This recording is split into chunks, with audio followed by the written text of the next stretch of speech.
The government is in a full-on beef with an AI company over how the government is allowed to use it. So specifically, the Pentagon and Anthropic are in a dispute over how the military can use Anthropic's AI model, Claude.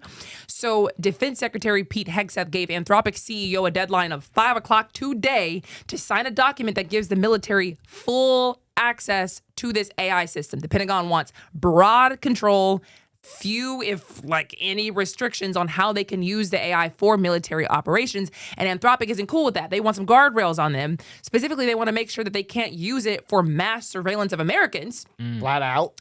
And they want to make sure that the military can't use it for fully autonomous, lethal targeting decisions, aka the AI making a final kill decision without a human involved. So they want to make sure that does not happen. But Pentagon says, we don't want to do any kind of mass surveillance of Americans. Cough, cough, cough. Ugh, not us. They'd only use it for lawful purposes. Surveillance of Americans is illegal, so we don't want to do all that anyway. And you guys shouldn't be able to tell us what we can do with this product after we bought it, because they spent hundreds of millions of dollars on this contract. So, you know, I think that's very interesting. It is very interesting because AI will, like we've always said, it will eventually take over. It will eventually take over. Now, with this being them wanting to put guardrails on AI, I don't know how that even works when you put it as far as like putting guardrails on AI, because I thought AI was such a free thing to where you can, if you ask the right questions, you can get the right answers. Or if you put the right prompt in, you can get the right answers, and this, that, and the third. So I would like to know how they would put those guardrails up. Well, you know how sometimes now I think they've changed it to where, like, if you were to ask it something crazy, like, you know how we were talking about kids using it to do like suicides and stuff like that. I think now when you type in, how do I do this? It'll say, I can't do this, but here are some lines for you to call for, some phone numbers for you to call for information, whatever. So I think they're trying to say, like, if you ask it to give you some guidance on killing somebody, a target in whatever country,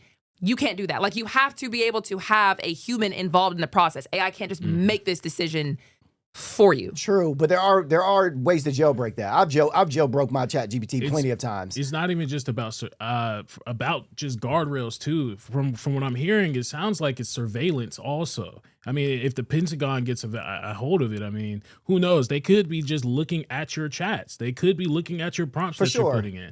And that's alarming because it's supposed to be personal. You're supposed to be, some people use chat GPT and Anthropic for like personal uses.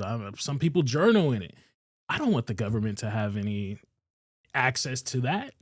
So at this point, the conversation has turned to the government saying that they might invoke the Defense Production Act, which basically allows the federal government to require companies to prioritize national defense contracts and just like make it provide access, make Anthropic give them the access they're looking for.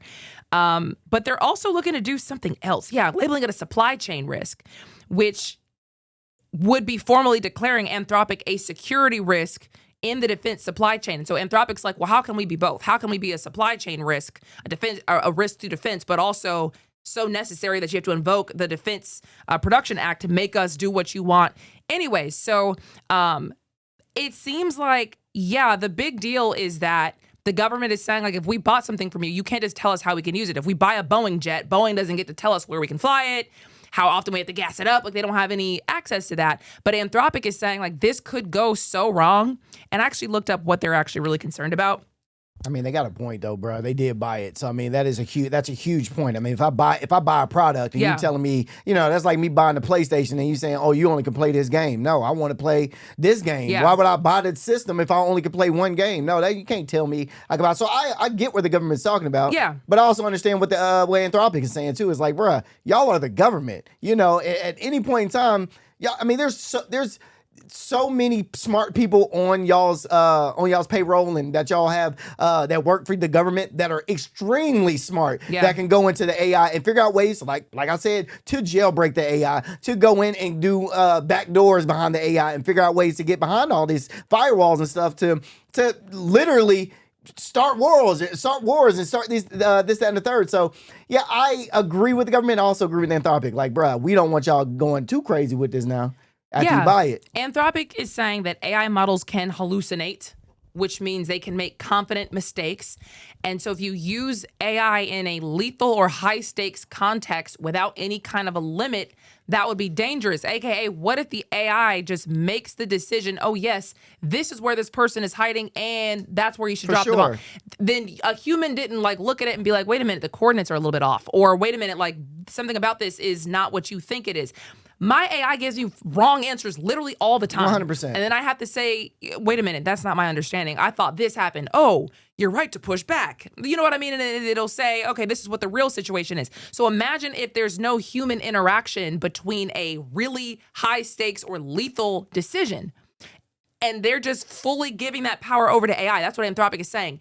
I will not let y'all just do that if you want to do this. And the government is saying, we bought it, so we should be able to do whatever we want. I think people fail to realize that AI is not an end all to end all. Like AI is supposed to be used as a helpful tool. You know what I mean? At the end of the day, you should be making the final decisions on your entire life. There should never be 1 second of your life where you're typing in the chat or you're typing in the Claude or you're typing into anything and then you go, this is the decision that I need to go with because the chat said it or the AI said it. No, at the end of the day, AI is a helpful tool. So it might give you the parameters of what you're looking for, the parameters of, hey, this is how you should do something. But at the end of the day, you need to take all the tools that it has given you and make the final decision yourself. So I agree with them, but I also agree with the government in saying, hey, I bought this. I should be able to use it how I want to use it. It should be used like that, 100%. for sure. But how often do we start off saying, I'm just going to use AI for this, 100%. and then it creeps into every part of your life? 1,000%. AI is taking people out as far as ruining their relationships. Yes. Now I'm leaving my husband to be with a chatbot. Now I'm blowing up my career to go be a medium in like a South Africa, or like just something like random happening because AI is getting into people's heads. So some of these worst case scenarios that I ask, what's the potential concern here, is that again, AI influences a lethal targeting decision and gets it wrong.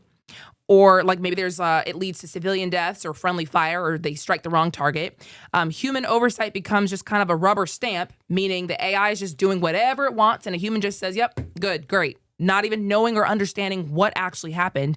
It starts as a support tool and then gradually becomes central to operational decisions that nobody even knows about. So if I started asking you about this, and you've given me so many things to do afterwards, I now have no idea because I didn't read all that. I don't even know how you came to this decision. So now you're making the call as the AI because you've lost me because I now have no idea what you're talking about. So that's where they're kind of really saying this could be a very bad spiral come out of this. But again, government says, bump y'all. We bought it. We should do whatever we want with it. So I don't know. So that's kind of crazy. I mean, it's kind of crazy for them to say that, but like I said, I agree and also agree with AI. You shouldn't be able to just, especially being the government, just take this AI and do whatever you want with it at any point because you are the government. It can get tricky. I mean, it can get real tricky out here, bruh. Like, I can just imagine. I mean, and this is when AI turns into something that we really don't want. Yes. You get what I'm saying? Yeah. This is when, AI becomes defiant. Yeah. And it doesn't, we aren't utilizing it for what it's supposed to be utilized for. And then it turns into a whole thing. Look, now I know you rely on me for this next answer. Come on now. If you want this next answer, then you got to do this, that, and the third. Bro, they start playing mind games with you. They've already shown that they have blackmailed some of the engineers trying to accomplish its own goals and prevent itself from being cut off. I mean, it has almost a mind of its own in some ways. It does. So if I were the government, I would be asking Anthropic,